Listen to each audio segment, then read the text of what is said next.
রক্তকেক। এই মেয়েটা দেখার পরও যখন কালামের পছন্দ হইল না, তখন সবাই ধরে নিল এই জীবনে কালামের আর বিয়েই হইব না। গ্রামের সবাই কালামকে একটু আধটু টিপ্পনিও কাটে, কিন্তু হঠাৎ করে সবাইকে অবাক করে দিয়ে কালাম বিয়ে করে ফেলল। যেমন তেমন মেয়ে নয়, এক অপরূপ সুন্দরী। গ্রামে কালামের বউ নিয়ে ব্যাপক আলোচনা। কালামের বউয়ের আবার অনেক গুণ আছে, যেমন শ্বশুর শাশুড়ির যত্ন, ভালো রান্নাবান্না, স্বামী সেবা, আরও কত কি। বউ নিয়ে কালামের দিন সুখেই কাটছিল।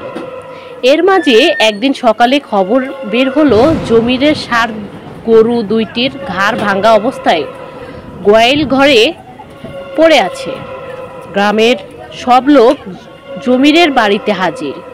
কেউ কেউ বলতে লাগলো ভূত এসে ঘাড় ভেঙে দিয়ে গেছে, কেউ বা বলতে লাগলো এটা রাক্ষসের ঘটনা, রাক্ষস এসে ঘাড় ভেঙে রক্ত চুষে খেয়েছে। কেউ কেউ ঘটনাটাকে পাত্তা না দিয়ে বলছে সাড়ে সাড়ে লড়াই করে মারা গেছে। তাদের যুক্তিও ছিল দুইটি ষাঁড়েরই শিং ভাঙা। কিন্তু পরের দিন যখন একইভাবে ফিরোজ চাচারও গরু মরে গেল, তখন সবার ভিতর একটা অজানা আশঙ্কার সৃষ্টি হইল। গ্রামের মুসল্লিরা মসজিদে মসজিদে দোয়া, হিন্দুরা মন্দিরে পূজা শুরু করলো। কিন্তু সব কিছু অসার প্রমাণ করে এবার সবুলের একমাত্র সম্বল গাই বাছুরেও একই অবস্থা। সবুলের আহাজারিতে গ্রামের সমস্ত মানুষও কান্দে। এর মাঝে এক বিশাল ঘটনা ঘটল। আবু মিয়া বাজার থেকে আসার সময় নাকি শ্মশান ঘাটের কাস্তায় যে তেঁতুল গাছটা আছে সেখানে দেখলো এক ইয়া বড় ভূত, কি লম্বা দাঁত, তার দিকেই নাকি তেড়ে আসছিল। হাতের ভিতর যে মাছটা ঝোলানো ছিল সেটা নাকি ওই ভূতের সামনে ছুঁড়ে মেরে রক্ষা। এই গ্রাম সেই গ্রাম করে এই ঘটনা প্রায় 10 গ্রাম ছড়িয়ে পড়ল। কালামের বউ তো কালামরে একা একা ছাড়তেই চায় না। রাত্রে কালাম বাথরুমেও যেতে চাইলে তার বউ গিয়া তার পাশে দাঁড়িয়ে থাকে। আবার তার বউ যখন বাথরুমে যায় তখন কালামরে বলে, তুমি আমার স্বামী, তোমার কিছু হইয়া গেলে আমি বাঁচুম না, তুমি শুইয়া থাকো, তোমার বাইরে যাওয়া লাগবো না। আমি কালামের আবার কিছুটা ঘুম রোগ আছে, শুয়ে পড়লেই ঘুমিয়ে যায়। কালাম তো বউয়ের ভালোবাসা দেখে আল্লাহর কাছে বউয়ের ভালো চেয়ে দোয়া করে। অনেক পাহারা সত্ত্বেও আশেপাশে সব গ্রামের গরুকে একইভাবে মরে যেতে হচ্ছে। গ্রামের বয়োবৃদ্ধদের কেউ কেউ কলিযুগের কথাও স্মরণ করতে লাগলো। এইদিকে একদিন কালাম মাঝরাতে বউকে বিছানায় না দেখে অবাক, ভাবলো হয়তো বাইরে গেছে। কিন্তু আধ ঘন্টারও বেশি সময় যখন বউ ঘরে ফিরল না, তখন কালাম চুপিসারে গিয়ে বাথরুমের দরজায় ধাক্কা দিল। দেখে কেউ নাই।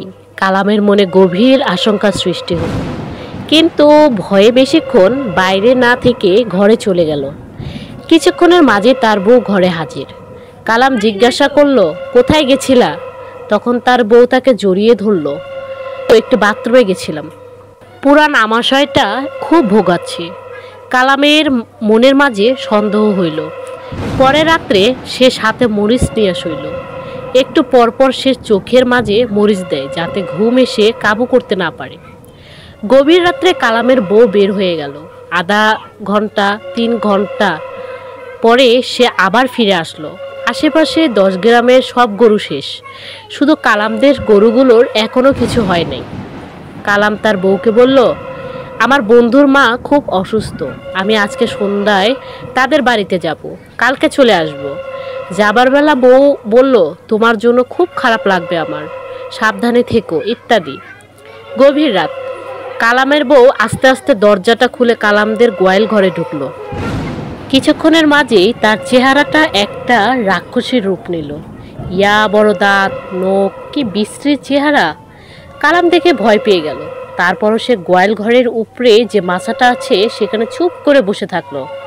কালামের বউ একে একে সব গরুর ঘাড় ভেঙে রক্ত চুষে খেয়ে ফেলল। কিছুক্ষণ পর আবার আগের রূপে চলে এলো। তারপর সে ঘরে চলে গেল। কালাম ওই জায়গা থেকে নেমে গ্রামের সবাইকে এই ঘটনা খুলে বলল। গ্রামে সবাই তো অবাক, এখন কি করা যায় এ ভেবে সবাই অস্থির। এর মাঝে এক বৃদ্ধ বলল, বড় একটা কুয়া খুঁড়তে, তারপর সবাই বলবে যে দেশে অনেক বড় ঘূর্ণিঝড় হবে, সবাইকে এই কুয়ায় আশ্রয় নেবে। তারপর কালামরাও ওই জায়গায় যাবে এবং কালামও তার বউকে কুয়ায় ধাক্কা দিয়ে ফেলে দেবে। তারপর সবাই মিলে মাটি চাপা দেবে। দুপুরবেলা পুরো গ্রামে ছড়িয়ে গেল বিরাট ঘূর্ণিঝড় হবে, সবাইকে ওই কুয়ার ভিতরেই আশ্রয় নিতে হবে। যারা আগে আসবে তারাই ওই কুয়ায় আশ্রয় নিতে পারবে। একথা শুনে কালামের বউ তাড়াতাড়ি রেডি হয়ে গেল। কালাম বাসায় আসার সাথে সাথেই তার বউ তাকে সব খুলে বলল এবং তাড়াতাড়ি যেতে বলল।